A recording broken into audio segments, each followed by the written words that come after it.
আমাদের সংসদে এত অবৈধ কথা বলে সময় নষ্ট করা হয়, কিন্তু এই যে ভারতের সাথে আমাদের যে ভূ রাজনৈতিক বিষয়ে যে সংকট রয়ে গেছে, এই ব্যাপারে সংসদে কেন ওনারা আলোচনা করলেন না? এটা আসলে সরকারি দলের দায়িত্ব। বিরোধী দল অনেক নোটিশ দেয়, অনেকবার সুযোগ চায়, কিন্তু এটা স্পিকার এবং সরকারি দলের কাছে এই সময় বন্টন থেকে শুরু করে এগুলো থাকে।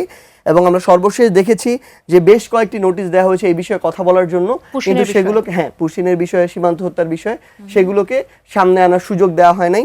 আমরা চাই সংসদে এই বিষয়গুলো নিয়ে খোলামেলা আলোচনা হবে। বিএনপি যদি তাদের জায়গা থেকে এগুলো চেপে রাখার চেষ্টা করে তাহলে কিন্তু জনবিস্ফোরণ হবে।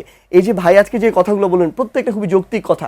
বিএনপি পন্থী জাতীয়তাবাদ ধারণকারী মানুষগুলো যারা মেজর জিয়া কিংবা বেগম খালেদা জিয়ার আদর্শ ধারণ করে, তারা কিন্তু এগুলো সহ্য করতে পারবে না। হয়তো তাদের ভিতরেও একটা ক্ষোভ তৈরি হবে ধীরে ধীরে। এই জন্য এগুলো নিয়ে খোলামেলা আলোচনা হতে হবে। এবং আমরা মনে করি জনগণ যেদিকে থাকবে, সরকার যদি ওইদিকে থাকে, সরকারকে জনগণই প্রোটেক্ট করবে।